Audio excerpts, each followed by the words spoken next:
Hello everyone, my name is Crystal. Welcome to my YouTube channel. I hope everyone is having a lovely weekend. I myself, I've just been outside to take Max, my chihuahua, for a walk. Very hot, even though it looks dull and overcast, it's extremely humid. Alexa, what is the humidity in Rochester? At the moment, in Rochester, England, the humidity is 74%. Yeah, that's over 3/4, nearly out of 100. It's really humid. I'm not going outside wearing thick trousers and a coat because that's what I did yesterday morning, and I came back from the field sweating buckets, overheated, and I think it caused a pressure, and I had a massive headache. Then I had another one, so I'm wearing a t-shirt and shorts and a cap to protect my head. When I went out, the sun wasn't shining, so I didn't put my sunglasses on. You've also got to be wary of the pollen, because my eyes, that can cause headaches as well. A high pollen count can make you all allergic to the pollen and your eyes itch. So,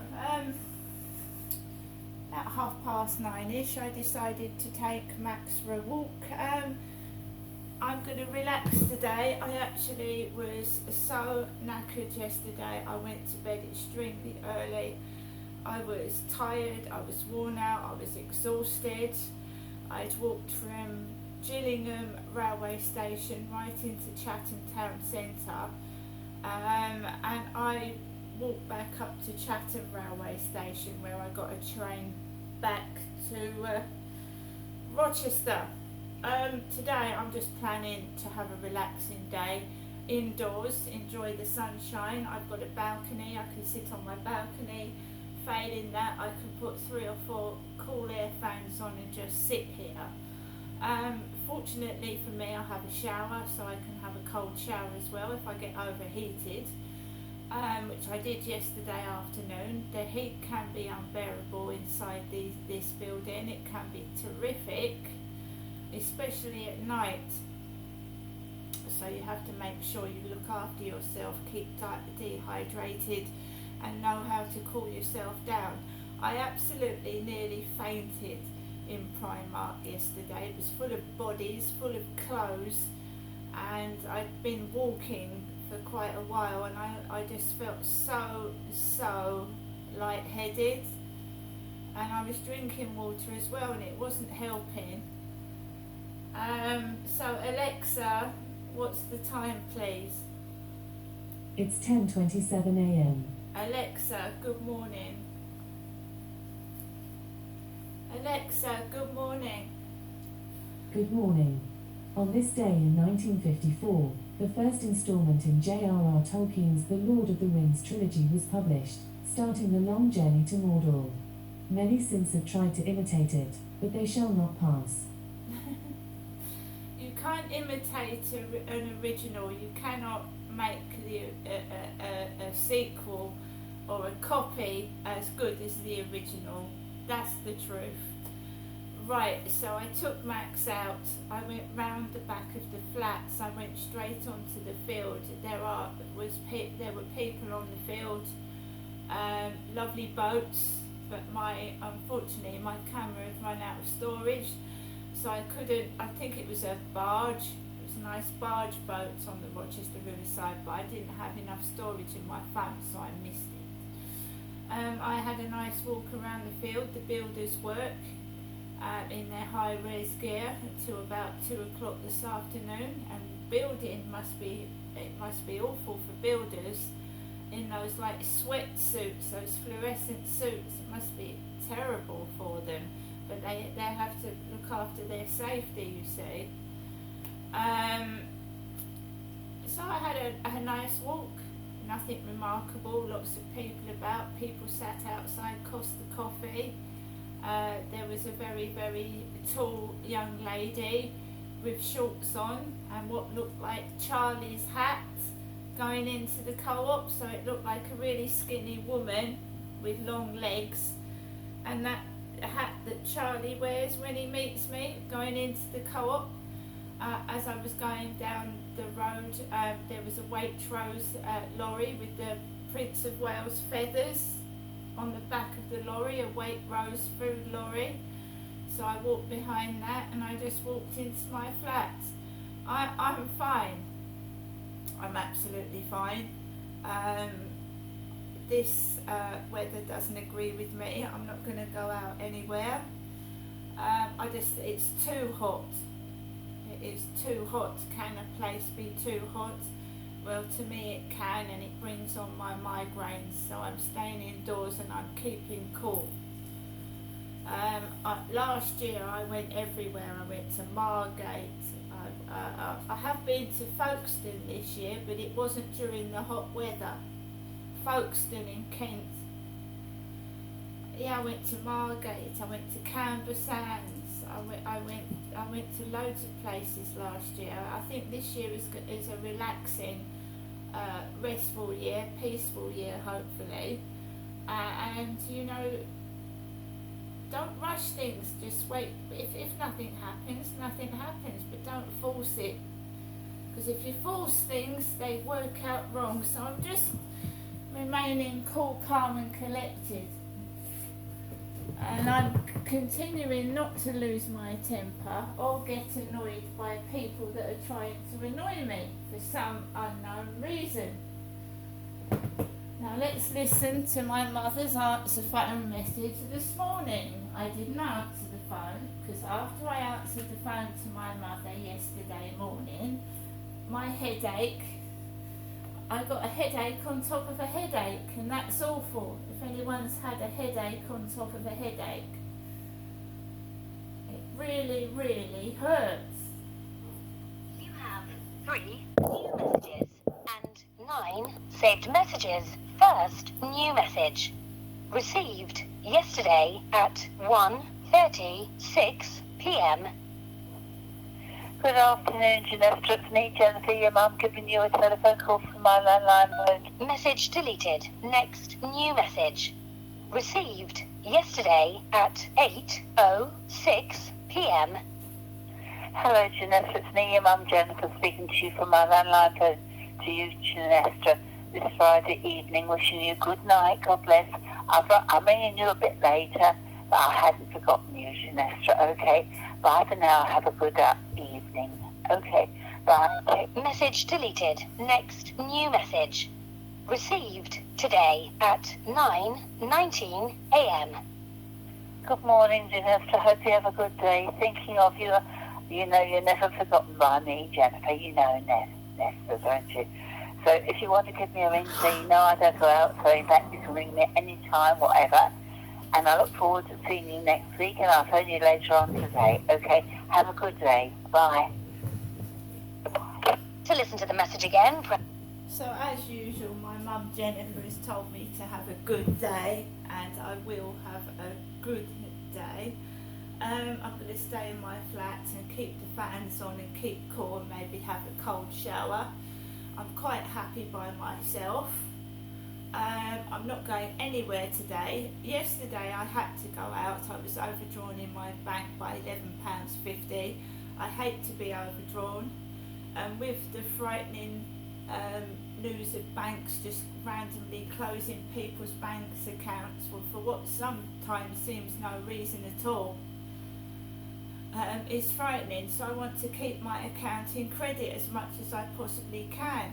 I was a customer of the NatWest Bank for 35 years. That was my first bank since I left school and my first job.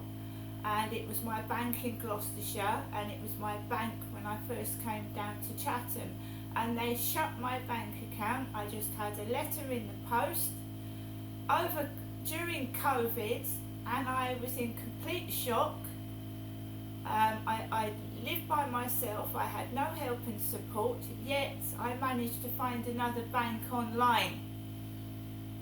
Right, so whatever's said about me, whatever's spread and gossiped, it's all wrong, because a mentally ill woman that is supposed to be as mentally ill that I was purported to be, because someone was trying to cover something up, wouldn't have been able to have worked out how to have got a new bank account, let alone live by my fucking self every single day with no help and support. It's ridiculous. Anyway, if you wait long enough, the truth comes out. It will do. And they can carry on doing what they're doing. It won't get them anywhere, because I think the world is slowly decaying myself. Because people have just messed up the ozone layer with all these car exhaust fumes, antiperspirants and all this. The world is a fucked up place right now, because people are being allowed to do exactly what they want to do. Shop theft has gone right through the roof. The only way to stop thieves is what the pound shop is doing, stopping the self-service checkouts and bringing it back to where people have to take their shopping to the counter, right? Because people are abusing the self-service checkouts, you see. They're helping themselves.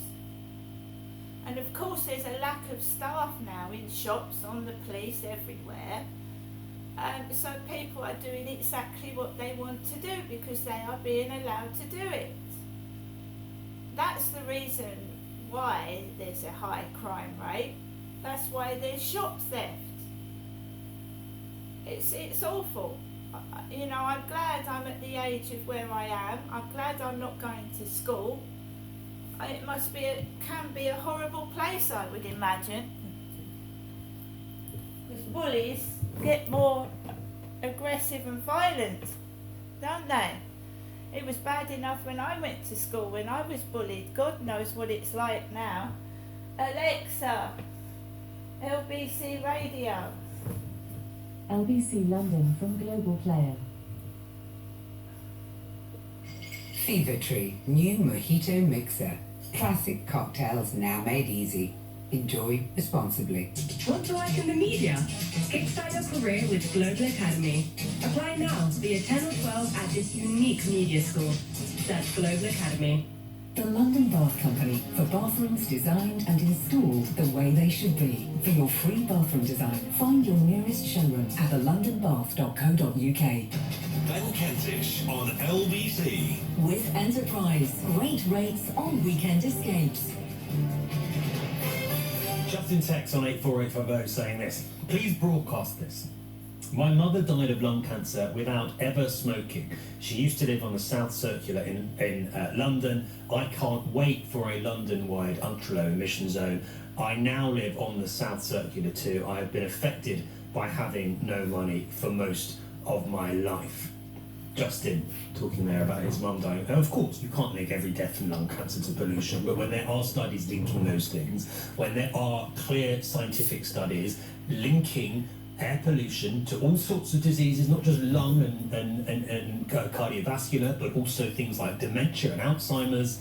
Do we want our children growing up in a city that is the 18th most polluted in the world? This is London, according to one report, with all the consequences that... I don't want my kids growing up in London. I am glad the ULEZ is being expanded for that reason, and yet I do think, and I really do think, not enough support has been given to those that are going to really struggle to pay that £12.50 charge. There does need to be a rethink of that element, but I don't think, tell me if I'm wrong, but I'm pretty confident in saying in 10 years' time, in 20 years' time, people will not look back and say, I can't believe they cleaned up our air in that way. I can't believe they did that.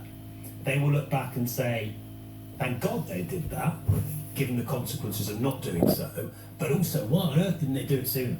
I think it'll be unpopular in the short term, and history will go down as absolutely the right approach. But I repeat that point, more must be done to help the people, particularly those working, who are going to be hit by the increased charge on their cars or their vans, who simply can't afford it. They should not be paying the price for this alone. There does need to be far more support. I hear that and I get that. Your calls on this, 0345 6060 973. Is it the right approach? Is the green agenda more broadly the right approach? Or do you think we need to take a step back from from all of it and say, got to look at the cost of living and helping people that comes first. Gary's calling from Widnes in Cheshire. Gary. Yeah. Welcome. I don't have any skin in the game, but it's clearly the right decision based on the evidence and based on the science. And you can have as many morons going on denying the provenance of the science. You know, as Mark Twain said, no amount of evidence will ever convince an idiot. So Tony can do one as far as I'm concerned. Well, Tony's entitled to his opinion, and I question some of the you can have your own opinion. accuracy You of can his have your own claims. facts, You can't have your own. You can't have your own. That's true, Gary. And you can't gainsay every single scientific study. But you might dismiss Tony O'Hand, and others might do too, but our political leaders seem to think there are a lot of people like Tony out there who aren't just opposed to the ULEZ expansion, but are also opposed to the pace of the climate agenda that the government has adopted. Are those people, are those politicians right to conclude that, Gary? Yes, because 350 people in Oxford voted the wrong way. They're running scared. The Labour Party are disgraced on this now, on the Starmer, and the Tories are running scared because 350 people voted the wrong way. But they wouldn't run scared to use. Look, mate. You gotta listen. Don't interrupt when I'm after. Well, I just want to ask you a question. I want to ask you a question, Gary, on what you just said, if that's okay. Go ahead. Which is, you said they're running scared, and they're clearly worried about this. But they'd only be doing that if they were very much of the view that all the policies we're talking about here were unpopular, and you think that's wrong.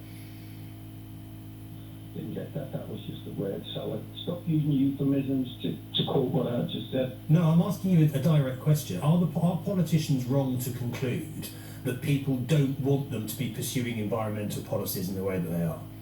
Double negative.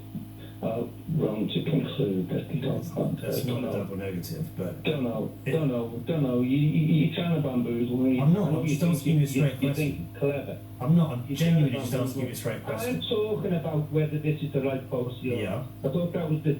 Yes, it is. Clearly it is. Okay. And no amount of... The politicians think this, and the politicians might think what other people So they think should pursue it because it's the right thing, regardless of whether it harms them politically. Obviously, and I mean, I don't particularly care about the air quality in London. You couldn't pay me to live in London. Sooner be a lamppost in Liverpool than a Lord Mayor of London. Gary, good to speak to you. Appreciate your call. It really wasn't trying to catch you out. It was just a very, very direct question about what we're talking about this hour. Clearly, our political class has decided that green policies risk costing them the next election. Both parties. Are they right to do so? 0345 6060 973. Caroline, you're calling from Hove. Good morning. Oh, good morning. Thanks for taking my call. I'll try and be a lot calmer than the previous caller, Tony. Appreciate it. I also really appreciate not being called a conspiracy theorist. So this is where I'm at. I lived in London for years. I'm actually going back to London. I've got a few points. This is definitely about money, because if it really was about pollution, they would ban all cars driving into London. But if people are willing to pay £12.50, they can still come and pollute our streets. That's the third point. The next point is, I've got a few, if that's okay. You've got Ed Miliband, who came to Harrogate Council in London, giving major lectures about the green agenda. And the next thing was, there's a photo of him getting off a private plane into a Range Rover. There's been more private planes flying that give far more pollution than cars. That's for a start. They also talk about the green agenda with electric cars. Then they get put in a plane to go to another battery.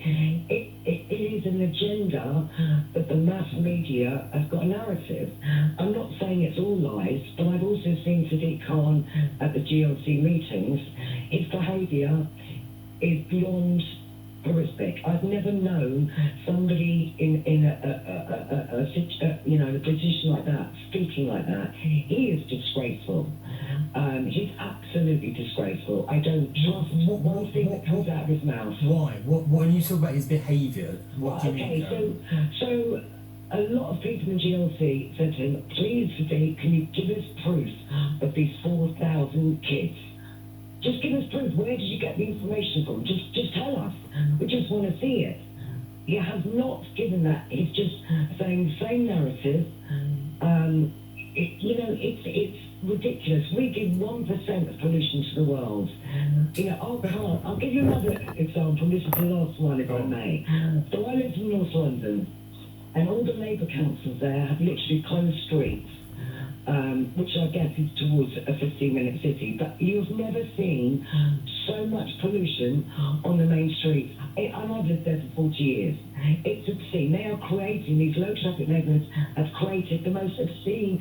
A 10-minute journey can take an hour. So where does that talk about clean air? Right, guys, so I'm afraid there's pollution everywhere. Everywhere. It's not just in London, it's down here. There's too many people, and with people there are cars and vehicles. The more people, the more vehicles. We're overcrowded, overpopulated. They're building more flats. There's no oxygen. Well, there isn't. There's oxygen, but it's being depleted. Plants, trees provide oxygen. Trees, plants are being cut down to make way for flats and buildings. There are more cars on the road. There's more emissions. We are going through global warming, climate change, and it's going to get worse rather than better. But it's everywhere. It's not just in London. It's polluted everywhere. It's polluted down here. The air is not fresh. It smells of rotten fruit and vegetables and fish. See you later.